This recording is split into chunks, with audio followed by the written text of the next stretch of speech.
Can you introduce yourself? Peux-tu te présenter à nous? Alors, je m'appelle Mélodie, je vis à Paris et ça fait une semaine que je suis au Vietnam. Quoi dire d'autre? Je suis là pour 2 mois pour le moment et certainement plus. On est à Hanoï, la capitale du Vietnam.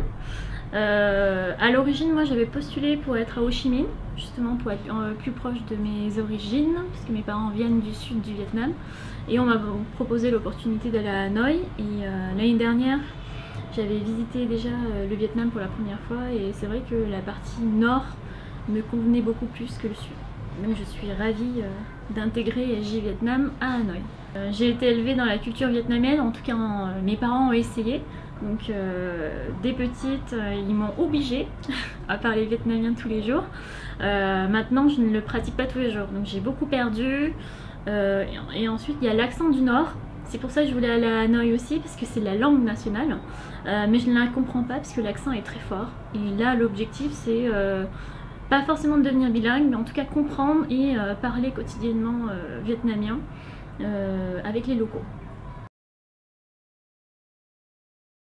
How do you say hello when you meet someone new? Comment dis-tu bonjour quand tu rencontres une nouvelle personne? J'ai été assez étonnée. Les gens souvent ce qu'ils me demandent c'est même pas comment je m'appelle, c'est tu as quel âge, es-tu mariée, as-tu des enfants? Donc voilà, je pense que c'est l'essentiel. Chez moi c'est plutôt mon prénom, mon boulot. Je pense que c'est ça en fait. Oui, en France on fait quand même la bise, ici on fait bonjour de loin. J'ai l'impression que voilà, le tactile, c'est pour beaucoup plus tard. En France, la bise est de mise. Mais bon, ça me choque pas, moi ça me va bien.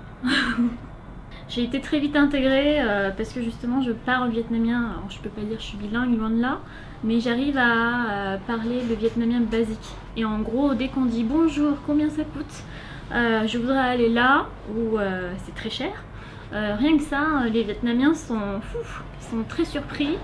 Et le fait de voir une Vietnamienne d'origine s'intéresser à leur culture, je pense que ça peut que nous apporter du bien, parce qu'au contraire, ils nous accueillent avec les bras grands ouverts.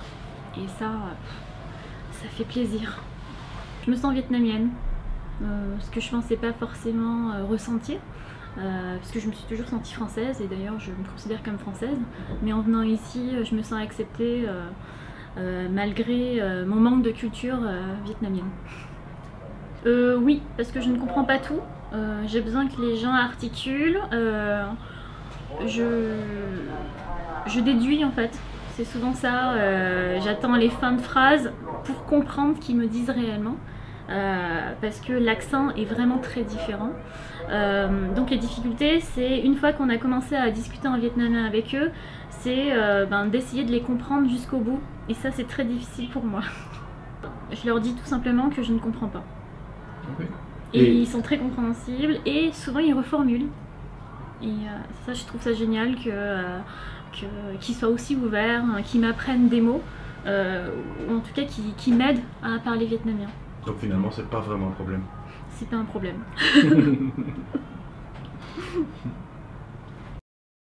What difference do you make between humanitarian aid and international exchange? Quelle différence fais-tu entre aide humanitaire et échange international?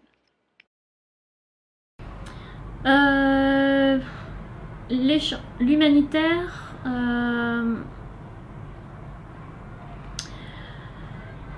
c'est quelque part apporter un changement dans les conditions de vie, pas forcément des locaux, mais en tout cas, parce qu'on peut très bien faire de l'humanitaire chez soi.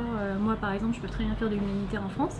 J'ai choisi de le faire à l'étranger parce que j'avais envie de changer un petit peu les conditions, de comprendre surtout les conditions. Mais en fait, c'est ça la différence, c'est que l'aide humanitaire finalement, c'est agir pour faire changer les choses, et l'échange, c'est plus comprendre la façon dont les locaux vivent et prendre pour soi, mais également apporter sa propre vision pour qu'eux aussi puissent changer. Voilà, c'est un échange gagnant-gagnant. How do you imagine the world of tomorrow? Or your future? Comment imagines-tu le monde de demain? Je l'imagine, je sais pas, en fait j'ai l'impression d'être beaucoup plus optimiste en venant ici aussi, avec autant de sourires, du coup je l'imagine de mieux en mieux. En fait, avant de venir au Vietnam, je voyais principalement la pauvreté, mais finalement en côtoyant les gens, la pauvreté ne les affecte pas. Eux, ce qu'ils voient, c'est bien sûr s'enrichir, vivre dans de meilleures conditions, mais en fait, ils ne sont en rien affectés par la pauvreté de leur pays. Au contraire, ils sont beaucoup plus actifs, plus motivés à changer le monde, et du coup, je pense qu'à un certain moment, ils vont pas atteindre le niveau des pays développés encore, mais je pense que ça va s'ajuster. What is your biggest dream? Quel est ton plus grand rêve? J'ai pas de rêve, en tout cas pas de rêve personnel, je sais pas. Ce serait plutôt d'être bien avec moi-même, que les gens soient bien avec moi, et voilà, plutôt de la bienveillance pour tout le monde. Et là j'ai l'impression que la plupart des gens que je côtoie ici au Vietnam, en tout cas dans le cadre du SG Vietnam, j'ai l'impression qu'on est plutôt heureux. Après bien sûr on a chacun nos propres problèmes, mais j'ai l'impression que voilà, une fois qu'on se donne, on a envie d'apporter que du bon à l'autre. Ok, tu nous parles des SG Vietnam, mais c'est quoi SG Vietnam en fait exactement? Alors c'est une ONG qui a été créée au Vietnam, mais par une Vietnamienne et un Belge. Voilà, l'objectif c'est, alors SJ Vietnam, ça veut dire Solidarité Jeunesse Vietnam. C'est avant tout, ça s'adresse avant tout aux jeunes, mais pas seulement, il y a aussi des personnes handicapées. L'objectif c'est aussi de rendre les personnes, les Vietnamiens locaux, plus actifs dans leur vie quotidienne, de s'impliquer un peu plus, d'être un peu plus ouvert et pas forcément subir la vie qu'ils mènent aujourd'hui. Voilà, donc ce sont des gens qui ont envie de se donner justement pour réussir, pour améliorer les conditions de leur pays, s'investir ailleurs aussi. Est-ce que tu étais déjà active comme citoyenne dans ta communauté en France? Oui, parce que du coup mon oncle il a créé l'association des Vietnamiens libres de Clermont-Ferrand. Parce que du coup je viens de Clermont-Ferrand, pas forcément une petite ville, mais voilà, une ville provinciale du centre de la France. Et l'objectif c'était déjà de de réunir la communauté vietnamienne pour nous refaire vivre un petit peu la culture vietnamienne. Ensuite, ça m'a beaucoup plu parce que j'ai pratiqué la danse traditionnelle vietnamienne. J'ai aussi fait des défilés avec le Ao Dai.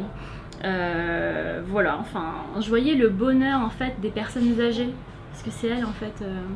Je pense que c'est à elles à qui ça manque vraiment cette culture vietnamienne, parce que quand on est en France, on n'a pas la culture vietnamienne en nous. Et du coup, qu'ils voient les petits jeunes de notre âge s'impliquer et voir autant de joie, là oui, je pense que ça apporte quelque chose. Mais pendant 10 ans, j'ai pas pratiqué l'associatif, et puis j'ai fait un stage dans l'associatif qui m'a beaucoup plu, mais j'ai aussi arrêté. Et là en fait, depuis quelques années, j'ai envie de revenir aux origines et du coup m'impliquer un petit peu plus. Donc là je suis bénévole à Paris dans pas forcément une association mais plutôt une fondation. Après maintenant c'est plus dans l'environnement. Mais bon, j'ai décidé d'être un peu plus active, mais en fonction de ce qui me touche. Et ensuite, le SJ Vietnam est venu. Do you want to tell something else for the next traveler? Veux-tu dire quelque chose au prochain voyageur? Alors au Vietnam, faut être très détendu, ce dont je ne suis pas du tout. En gros, je sais plus, c'était... Alors c'est ma première semaine, hein, donc, mais c'est assez drôle parce que je pense que ça va m'arriver de plus en plus souvent et j'ai été assez relax par rapport à ça. En gros, jeudi dernier, on devait fêter le départ d'un des volontaires et on avait convenu avec tous les étudiants à qui on donnait des cours d'anglais qu'on se réunirait à 19 h. Mais bon, moi j'ai pas eu de nouvelles, mais pour moi ça se faisait. Et à 18h, toujours pas de nouvelles. Donc là, je commence à parler à la coordinatrice lanterne, donc qui est ma chef. Je lui ai dit, au fait, tu sais qu'à 19h, il y a une fête qui est organisée pour le volontaire.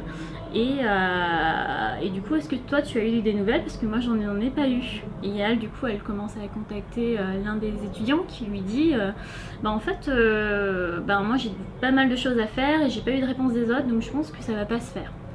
Du coup, moi, j'en informe le volontaire. Et en même temps qu'en l'informant, lui aussi a été informé que ça aurait été annulé. En fait, c'est quelque chose qui se fait assez souvent, mais au Vietnam, donc il y a cette partie-là, no stress, qui m'a vachement étonnée, mais c'est surtout que les Vietnamiens sont toujours là ensuite pour compenser. Et du coup, nous, pour compenser, il y a une autre personne qui nous a invités à dîner pour fêter justement ce départ. Donc tout est plein de surprises, dans le mauvais comme dans le bon. Et le lendemain, les étudiants se sont rattrapés, ils nous ont fait un super bon déjeuner avec que des produits locaux et on a cuisiné avec eux. Donc c'était super intéressant. How do you say goodbye to someone, both in gesture and in word? Are there different goodbyes? Comment dis-tu au revoir à quelqu'un, tant dans la gestuelle que dans les mots utilisés? Y a-t-il différents au revoir?